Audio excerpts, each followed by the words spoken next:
xibaar yu wér te wóor ca tàng ba abonnez-vous pour ngeen di mën di jot suñuy vidéo. jërë ngeen jëf ci ànd gi ak ñun ci chaîne bi di Buzz 221 HD. Touba ab immeuble moo fa daal di daanu ci guddi talaata jàpp àllarba di ñaar fukki fan ak ñeent jàpp ñaar fukki fan ak juróom ci weeru juin atum 2025 bi 4 heures du matin jotee ci Daaru Minam nekk ab quartier bu nekk ci dëkk bu sell boobee di Touba. ci information yi nga xam ni TFM daan na koy joxe mbir moom mi ma ngi xew ca quartier Daaru Minam loolu yi nag bilan provisoire bi nga xam ne am nañ ko lu toll ci ñaar nit daan nañ ci ñàkk seen bakkan amagul na ñaari nit yoo xam ne nag daal amee nañ ci ay gaañu-gaañu yu metti lool ba ñu yóbbu leen ca l'hôpital ca foofee bërëb nag am na ñaari xale yuñ fa génne waale kenn ki ay atam toll ci juróom-ñett kenn ki ay atam toll ci fukk. li nga xam ne nag moo di opération de sauvetage bi ma ngi wéy di am waaye li ko xaw a jafeel leen rek la muy dafa am ab quincaillerie bu nekk ci suuf loolu yi nag moo waral am ay matériel yu diis lool loo xam ni yëkkati ko dafay daal di jafe. kon daal nañu xam ni ca Touba loolu yi moo fa daal di xew nekk nag ab mbir moo xam ni mu doy waar la lool ginnaaw immeuble bi nga xam ne daan woon na ca Ngor am beneen immeuble bu daanuwaat ca Touba ca quartier garage Daaru ba fukki nit ak benn daal ci ñàkk seen bakkan. kon daal beneen immeuble daan ni daanuwaat ca dëkk bu sell bii di Touba. dañuy dem ci wàllum politique Guy Marius Sagna di fustiger jënd bi nga xam ne daan nañ koy jënd ay oto ngir ay député yi neen nag daal loolu aw saaga la ci précarité bi nga xam ne sénégalais ñu ngi koy dund. bañ ko invité ci émission gan gi ci rajo Sénégal député bu passé bii di Guy Marius Sagna daan nay dénoncé bu baax a baax jënd gi ñu jënd ay oto yu bees wala bi ñu bëgg a jënd ay oto yu bees ngir ay membre yu 15e législature yi moom mi nag daal nee na décision boobee ab décision la boo xam ne dañ koo jël te amul benn waxtaan boo xam nag daal waxtaan bu am solo la bu ñu daal di def ngir xool lan mooy priorité yi. neen nag daal ñoom ñi xamuñu lan mooy priorité yi wala sañu daal di xool li ñuy wax réalité économique yu réewum Sénégal waaye nag daal moom mii kon mi ngi joxañ baaraam tuuma bu baax a baax opacité wu booba les processus waaye nag daal daan nañ xam ne ni moom mii informé wuñ ko consulté wuñu ko nee na nag moom ak yeneen collègue am yu bëree bëri moom mii nag engagé bi nga xam daan na koy engagé bu yàgg lool ngir lu ñuy wax mbirum transparence ak justice sociale Sagna daan nay xam leen nag daal daan nay interpeller le gouvernement ci mois de janvier bi ngir exiger leen ay réglementation stricte ak ngir lu ñeel ci mbirum ay oto yooyu wala sax ay oto yu officiel ci ab contexte boo xam nag daal crise sociale la ci réewum Sénégal. neen nag daal jàpp na ni jënd googu ñu jënd oto yi neen nag daal lu irresponsable la moom mii di Guy Marius Sagna moom ma ko daal di xamle waaye nag daal nee na Sénégal bokk na ci réew yi nga xam ne ñoo gën a ñàkk ci àdduna bi moo tax nag daal mu ni mënuñoo nag dund ci misère boobu ba pare di dawal ay oto yu luxe. Vacances à la tête de Dakar, un conseil municipal somme le préfet d'organiser l'élection d'un nouveau maire. Le conseil municipal de Dakar, Pape Aliou Ning, dans les interpellé le préfet du département dans la lettre officielle réclamant la tenue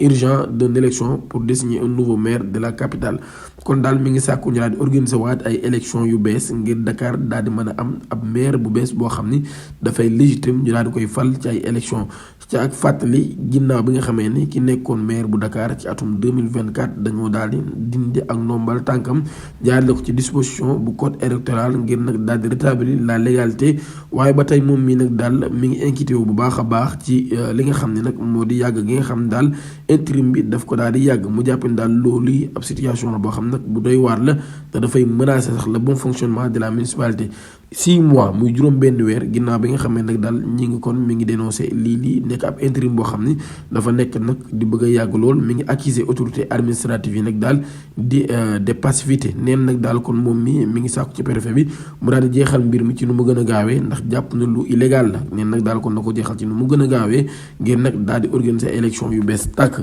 Massacre ba amoon ca Thiaroye le fils d'un tirailleur sénégalais porte plainte contre la France pour recel de cadavres maanaam kon doomu benn tirailleur sénégalais daan na yóbbu ci yoon waa France ngir nag lu ñuy wax wàllum recel de cadavres lu toll ci 80 ans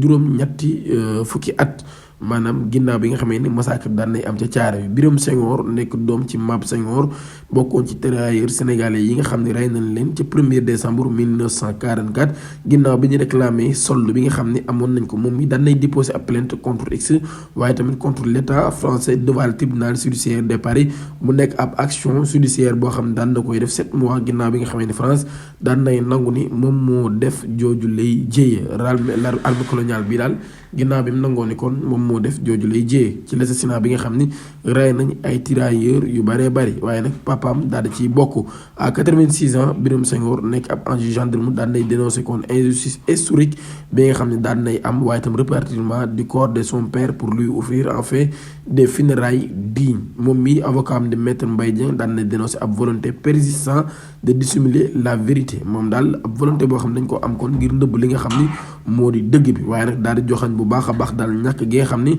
ñàkk nañ leen koo nangoo jox ci archives yooyee ak absence de localisation des dépouilles maanaam ñàkk gi ñàkk xam kon fi nga xam ni foofu la néew yi nekk le décès de Map Senghor maanaam génnuk àdduna Map Senghor loolu ñu daan koy qualifier comme